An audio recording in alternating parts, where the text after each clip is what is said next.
Maleeha library میں بیٹھی کتاب کے مطالعے میں غرق تھی کہ اسے اپنے چہرے پر کسی کی نگاہوں کی تپش محسوس ہوئی۔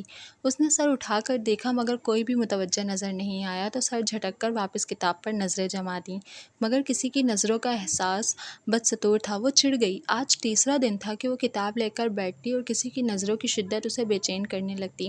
2 دن تک تو وہ اپنا وہم سمجھ کر نظر انداز کرتی رہی، مگر آج سچ مچ اسے غصہ آ گیا تھا۔ اس نے کتاب بند کی اور اپنے اطراف کا جائزہ لینا شروع کیا۔ اس کے بالکل سامنے ایک انکل اخبار پڑھ رہے تھے، مگر ان کی سفید داڑھی کا احترام کرتے ہوئے اس نے اپنی دائیں جانب چہرہ موڑ کر دیکھا۔ وہاں یونیورسٹی کے کچھ اسٹوڈنٹس بیٹھے کمبائن اسٹڈی کر رہے تھے۔ وہ گروپ کے لڑکوں کو مشکوک نگاہوں سے دیکھنے لگی، مگر کسی نے بھی اس کی طرف نہیں دیکھا تو اس نے دوسری طرف دیکھا۔ وہ کوئی لڑکی تھی اور ظاہر ہے یہ حرکت وہ تو نہیں کرے گی۔ ہال میں کچھ اور لوگ بھی تھے، مگر ملیحہ نے کسی کو بھی اپنی طرف دیکھتے ہوئے نہیں دیکھا۔ کیا مصیبت ہے؟ اسے سخت بیزاری ہوئی۔ 2 دن سے یہی ہو رہا تھا۔ بیٹھے بٹھائے محسوس ہونے لگتا کہ کوئی اسے بہت توجہ سے دیکھ رہا ہے، مگر ڈھونڈنے پر کوئی نظر نہیں آتا اور وہ غصے میں کھولتی گھر آ جاتی۔ اپنی طرف سے تو اس نے اس مسئلے کا یہ حل نکالا تھا کہ آج صبح کے بجائے شام کو آئی تھی اور اپنی مخصوص جگہ سے ہٹ کر بیٹھی تھی، مگر سامنے والا بھی کافی مستقل مزاج تھا۔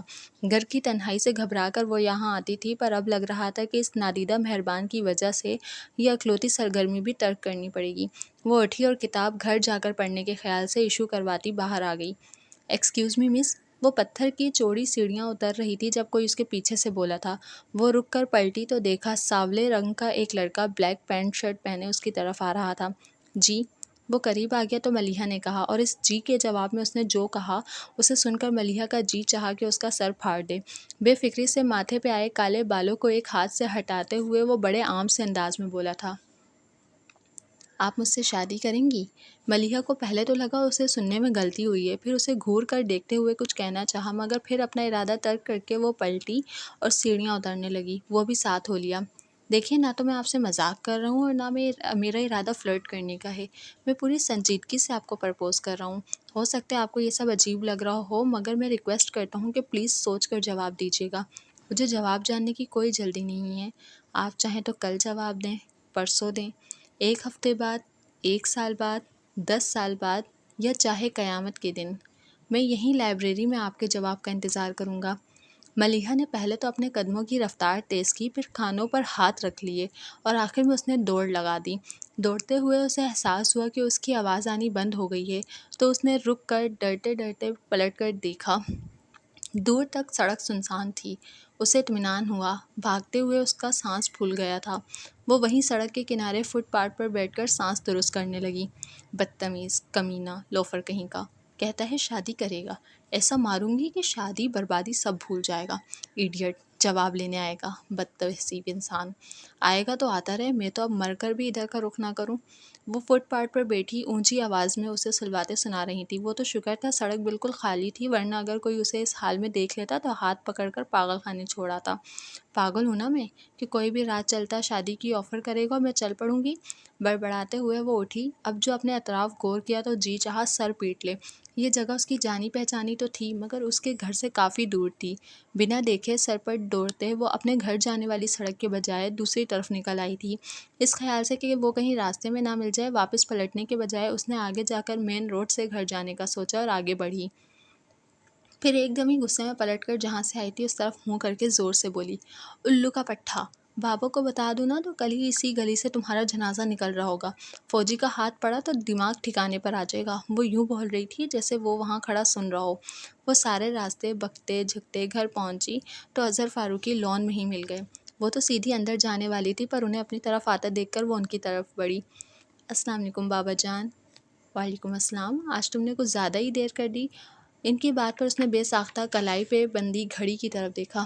وہ عام طور سے 2-2.5 گھنٹے میں واپس آ جاتی تھی، مگر آج اس کی واپسی 3 گھنٹے بعد ہوئی تھی۔ ایک تو پہلے اس نے خوب دماغ خراب کیا، پھر غصے میں اتنا خیال بھی نہیں آیا کہ رکشہ یا ٹیکسی ہی کر لیتی، اسے کوستے پیدل ہی چلی آئی۔ ایک پاگل جو مل گیا تھا، پھر دیر کیسے نہ ہوتی۔ وہ آہستہ سے بولی، کیا کہہ رہی ہو؟ اس کے ہونٹ ہلتے دیکھ کر انہوں نے پوچھا۔ کچھ نہیں، آپ میرا انتظار کر رہے تھے، کچھ کام تھا؟ ہاں، مجھے پوچھنا تھا تم نے نور الہدیٰ کا کمرہ تو ٹھیک سے سیٹ کر لیا ہے؟ کتنی بار پوچھیں گے؟ اس نے دل میں کہا، پھر ان کی تشویق کرنے کے خیال سے بولی، آپ بے فکر رہیں بابا جان، میں نے ان کے کمرے کی ہر چیز خود اپنے ہاتھوں سے سیٹ کی ہے۔ پھر ان کے پاس سے ہٹ کر وہ کچن کے سامنے سے گزرتی پچھلی طرف کے ہال میں آ گئی۔ ہال کی سیڑھیاں ایک ایک کر کے چڑھتی وہ اپنے کمرے میں آئی۔ یہ کمرہ بہت کھلا اور کافی بڑا تھا اور آرائشی لڑیوں کی مدد سے کمرے کو 2 حصوں میں تقسیم کیا گیا تھا۔ ایک طرف کا حصہ بیڈ روم تھا جس میں وارڈروب بھی ساتھ ہی جوڑا گیا تھا۔ وارڈروب کی ایک طرف اٹیچ باتھ روم تھا۔ بیڈ کی پائنٹی کی طرف تھوڑا ہٹ کر صوفہ سیٹ رکھا تھا جس کے درمیان میں درمیانے سائز کا ٹیبل بھی موجود تھا۔ دوسرا حصہ آرٹ اسٹوڈیو کا لک دے رہا تھا۔ سامنے کی دیوار پر لکڑی کا لمبا سر ایک مناسب اونچائی پر دیوار سے جوڑا گیا تھا جس پر کچھ کینوس سوکھنے کے لیے رکھے تھے۔ کچھ کینوس دیوار کے ساتھ بھی رکھے تھے۔ ایک طرف رائٹنگ ٹیبل کے ساتھ کرسی رکھی تھی۔ ایک گول اونچا ٹیبل بھی تھا جس پر کلر ٹیوبز اور پینٹنگ برش رکھے تھے۔ پاس ہی ایزل بھی موجود تھا۔ کمرے میں بالکنی بھی تھی جس کی چھت سے ملیحہ نے ڈھیر سارے ونڈ چائمز لٹکا رکھے تھے۔ بالکنی میں موجود جھولے سے بھی اس نے چھوٹی چھوٹی گھنٹیاں باندھ رکھی تھیں۔ ملیحہ کو ان ملی جلی آوازوں کا مدھم سریلا شور بہت پسند تھا۔ اکثر چاندنی راتوں میں وہ جھولے میں لیٹتی ان آوازوں کو سنتی رہتی۔ یہ کمرہ کشادہ تو تھا، اس کی ایک اور خصوصیت یہ تھی کہ یہ باقی گھر سے منسلک ہوتے ہوئے بھی کافی الگ تھا اور اسی وجہ سے ملیحہ نے اسے اپنے لیے منتخب کیا تھا کہ وہ یہاں یکسوئی سے اپنا کام کر سکتی تھی۔ ملیحہ نے کتاب ٹیبل پر رکھی اور فریش ہونے کے لیے باتھ روم میں چلی گئی۔ منہ ہاتھ دھو کر وہ تولیے سے خشک کرتی ایزل کے سامنے کھڑی ہوئی۔ یہ کینوس اس نے کافی دن پہلے شروع کیا تھا مگر ابھی تک آسمان کا کچھ حصہ اور ایک سوکھا درخت ہی پینٹ کر پائی تھی۔ اس نے سوچا آج اس کینوس کو ضرور مکمل کر لے گی۔ اس نے ٹرے میں کلر مکس کر کے برش پر لگایا اور کینوس پر کچھ اسٹروک لگا کر ہی اس نے ہاتھ روک لیا۔ پتہ نہیں کیوں اس کا ذہن یکسو نہیں ہو پا رہا تھا۔ اس نے ایک بار اور کوشش کی مگر ذہن اب بھی بٹا ہوا تھا۔ اس نے محسوس کیا کہ کوئی چیز اسے ڈسٹرب کر رہی ہے۔ شاید وہ ونڈ چائمز کی آواز؟ اس نے سوچا اور اٹھی۔ بالکنی کے سلائڈنگ گلاس ڈور کو بند کر کے وہ مطمئن سی ہوتی کرسی گھسیٹ کر ایزل کے سامنے آرام سے بیٹھ گئی مگر اب کمرے کی خاموشی اسے چبھنے لگی تھی۔ وہ چڑ سی گئی۔ اسی ماحول میں وہ گھنٹوں کینوس پر کام کیا کرتی تھی مگر آج وہ اپنا ذہن تک نہیں بنا پا رہی تھی۔ تنگ آ کر اس نے برش رکھا اور کچن میں آ گئی۔ سامنے ہی کچن ٹیبل کے ساتھ رکھے اسٹول پر چڑھا اس کا ہم عمر دبلا پتلا سا بہادر سلاد کاٹ رہا تھا۔ تم؟ وہ اسے دیکھ کر حیرت سے بولی۔ گل بانو کہاں ہے؟ اماں کی طبیعت ٹھیک نہیں ہے تو آج کھانا میں نے بنایا ہے۔ ہاں۔ ملیحہ نے ہنکار ابھرا اور کھانے کا جائزہ لینے لگی۔ بی بی صاحب مہمان رات کو دیر سے آئیں گے؟ بہادر نے سلاد فریج میں رکھتے ہوئے پوچھا۔ مہمان نہیں، چھوٹے صاحب آ رہے ہیں، ملیحہ نے تصحیح کی۔ چھوٹے صاحب کیا یہیں رہیں گے؟ ظاہر ہے انسان اپنے گھر میں ہی رہتا ہے، تو پھر وہ لندن میں کہاں رہتے تھے؟ بہادر نے سوچتے ہوئے فلسفیانہ انداز میں سوال کیا۔ فٹ پاتھ پر۔ وہ چڑ گئی۔ تم کیا ناشتے میں کوا کھاتے ہو؟ جب دیکھو زبان چلتی رہتی ہے، ذرا دیر کو چپ نہیں رہا جا سکتا؟ بہادر کی شکل بتا رہی تھی کہ اسے ملیحہ کا ڈانٹنا بالکل اچھا نہیں لگا تھا مگر ملیحہ نے پرواہ کیے بغیر مزید کہا، اگر رائتہ بنا چکے ہو تو ٹیبل پر کھانا لگا دو اور بابا جان سے بھی کہہ دو کھانا تیار ہے۔ ٹھیک ہے جی، وہ روٹھے روٹھے انداز میں بول کر برتن لگانے لگا۔ ایک بھتیجے کے آنے پر قصر فاروقی کو نئے انداز سے سجایا گیا تھا جس کی وجہ سے ملیحہ کو کافی کوفت ہوئی تھی۔ ملیحہ چاولوں کی ڈش ٹیبل پر رکھ رہی تھی کہ بہادر آ کر بولا، کرنل صاحب کہہ رہے ہیں وہ کھانا چھوٹے صاحب کے ساتھ کھائیں گے۔ ملیحہ نے اپنا ماتھا پیٹ لیا اور خود بلانے چل پڑی۔ اس نے اسٹڈی پر پیر رکھا ہی تھا کہ اس کی ہنسی چھوٹے چھوٹے رہ گئی۔ ہمیشہ کی طرح سفید براق کرتا شلوار میں کالے رنگ کے سادہ سے چپل پیروں میں ڈالے سنہرے فریم کے اینک لگائے وہ سامنے کرسی پہ اٹین شین بیٹھے تھے اور نظریں وال کلاک پر جمی تھیں۔ وہ آگے بڑھی اور چلتے ہوئے ان کے پاس فرش پر بیٹھ کر اپنا ہاتھ ان کے گھٹنے پر رکھا۔ یہ اس کی بچپن کی عادت تھی۔ اسے جب بھی بابا جان کو متوجہ کرنا ہوتا تو مخاطب کرنے کے بجائے ان کی طرف دیکھنے لگتی۔ اظہر فاروقی نے کلاک سے نظر ہٹا کر اسے دیکھا۔ کھانا کھا لیں بابا جان؟ آج تو کھانا نورالہدیٰ کے ساتھ ہی کھاؤں گا، تم جا کر کھا لو۔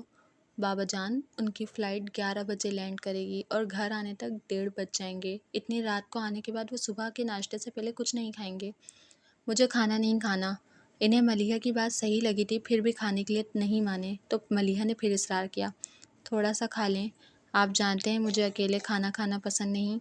کھانا کھانے کے لیے بھوک کا لگنا ضروری ہے، کسی کا ساتھ ہونا نہیں۔ تمہیں بھوک لگ رہی ہے تو جا کر کھا لو، انہوں نے نرمی سے مگر قطعی لہجے میں کہا۔ اسے برا تو لگا مگر مزید کچھ نہیں کہا۔ وہ اٹھ کر ڈائننگ روم میں آ گئی۔ بہادر، اس کی آواز پر بہادر بوتل کے جن کی طرح حاضر ہو گیا۔ کھانا اٹھا دو۔ وہ اپنے کمرے سے جا کر لائبریری سے ایشو کروائی کتاب اٹھائے لاؤنج میں آ بیٹھی۔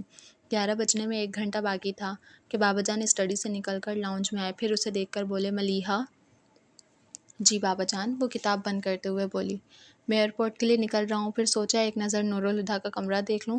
آئیے بابا جان۔ وہ ان کا اشارہ سمجھ کر فوراً کھڑی ہو گئی۔ ملیحہ سے آگے سیڑھیاں چڑھتے ہوئے وہ ایک دم ہی پلٹ کر بولے، تم نیچے کا کوئی کمرہ ٹھیک کروا لیتی، اب وہ اتنی رات کا تھکا ہوا سیڑھیاں چڑھ کر اپنے کمرے میں جائے گا؟ ملیحہ چاہتے ہوئے بھی نہ کہہ سکی کہ آپ نے ہی کہا تھا کہ نورالہدیٰ کے لیے اوپر والا کمرہ ٹھیک کروانا، اسے گراؤنڈ فلور پر رہنا پسند نہیں۔ اچھی بات یہ ہوئی کہ کمرے میں جا کر انہیں مین میخ نکالنے کا موقع نہیں ملا۔ ملیحہ نے بڑے دھیان سے کمرہ سیٹ کیا تھا اور ضرورت کی ہر چیز وہاں پہنچائی تھی۔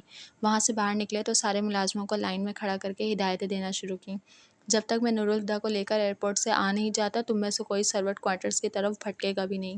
بہادر اور نذیر، تم دونوں فوراً گاڑی رکتے ہی نورالہدیٰ کا سامان نکال کر اس کے کمرے میں پہنچا دینا۔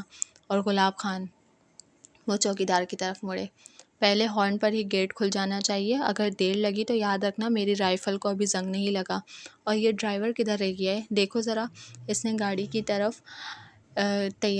گاڑی تیار کی یا نہیں؟ ایک ملازم بھاگا بھاگا باہر کی طرف گیا، پھر بھاگتے ہوئے ہی واپس آیا۔ جیپ تیار ہے کرنل صاحب۔ پھر جب ان کی گاڑی گیٹ سے نکل گئی تو ہر ایک نے سکھ کا سانس لیا۔ کوئی مجھے ایک گلاس پانی کے ساتھ سر درد کی ٹیبلٹ دے گا؟ صوفے پر دیر ہوتے ہوئے ملیحہ نے صدا لگائی۔ اسے اتنی دیر تک جاگنے کی عادت نہیں تھی، مگر آج تو جاگنا مجبوری تھی۔ کچھ دیر بعد ہی ملازم نے پانی کے گلاس کے ساتھ ٹیبلٹ لا کر اسے پکڑا دی۔ ٹیبلٹ لے کر ملیحہ نے کتاب پھر سے کھول لی۔ 1 بجتے ہی ملیحہ کی نظر وال کلاک سے جیسے چپک گئی تھی۔ اس کا خیال تھا کہ 1:30 بجے تک تو ہر حال میں وہ لوگ آ جائیں گے، مگر 2 بجے، پھر 2:30، پھر 2:45 اور تنگ آ کر 3 بجے ملیحہ نے ایئرپورٹ انکوائری کا نمبر ملا دیا۔ پتہ چلا فلائٹ 3 گھنٹے لیٹ تھی، اور یہ تو سوچنا بھی بیکار ہے کہ بابا جان مجھے فون کر کے اطلاع دیتے۔ ریسیور رکھتے ہوئے اس نے خود سے کہا۔ پھر بہادر اور نذیر کے علاوہ اس نے سب نوکروں کو سروٹ کوارٹر میں بھیج دیا اور خود لاؤنج میں آ کر سنگل صوفے پر بیٹھ گئی۔ جہاں وہ بیٹھی تھی وہاں سے مین انٹرنس بالکل اس کی نظر کے سامنے تھی۔ دونوں پاؤں صوفے پر رکھے، کشن گود میں لیے وہ سمٹ کر بیٹھی تھی۔ نیند کے مارے اس کا برا حال تھا، لیکن جانتی تھی اگر نورالہدیٰ کے استقبال کو وہ بنفس نفیس موجود نہ ہوئی تو بابا جان ناراض ہو جائیں گے۔ انتظار کرنا بھی کتنا مشکل کام ہے، تھک کر سوچتے ہوئے اچانک ہی اس کی ذہنی روح بہک گئی۔ آپ چاہے کل جواب دیں، پرسوں، یا چاہے قیامت کے دن، میں انتظار کروں گا۔ اس وقت تو اسے غصہ ہی آیا تھا، مگر اب وہ گمسم سی ہو گئی تھی۔ کیا کوئی قیامت کے دن تک کسی کا انتظار کر سکتا ہے؟ اس نے خود سے سوال کیا اور پھر فوراً ہی جواب بھی دے ڈالا، امپاسبل۔ 4:30 بجے کے قریب ہارن کی آواز آئی۔ فلائٹ ایکچولی ٹیک آف کے وقت ہی لیٹ ہو گئی تھی۔ لندن کا موسم تو آپ جانتے ہیں، ایئرپورٹ جانے سے پہلے اگر آپ انکوائری سے معلوم کر لیتے تو اتنی زحمت نہ ہوتی۔ اور اظہر فاروقی کے ساتھ اندر آتے نورالہدیٰ نہ جانے کیا بولنے والے تھے کہ صوفے پر بے خبر سو رہی لڑکی کو دیکھ کر چپ ہو گئے۔ ابا جان نے بھی اسے دیکھ لیا تھا، یہ اس طرح کیوں سو رہی ہے؟ وہ ناگواری سے پاس کھڑی ملازمہ سے بولے، جو گاڑی کی آواز پر کوارٹر سے نکل کر پورچ میں آ گئی تھی اور اب ان کے ساتھ ہی اندر آئی تھی۔ بابا جان پلیز، انہوں نے آہستگی سے انہیں ٹوکا، پھر ملازمہ سے کہا، تم جاؤ۔ بابا جان کو ساتھ لیے ان کے کمرے میں چھوڑ کر وہ اپنے کمرے میں جانے کے لیے صوفے کے پاس سے گزرے تو غیر ارادی طور پر بازو پہ لٹکتا کوٹ جھکتے ہوئے اس پر پھیلا دیا۔ وہ اپنے کمرے میں آئے اور جوتوں سمیت ہی بیڈ پر لیٹ گئے۔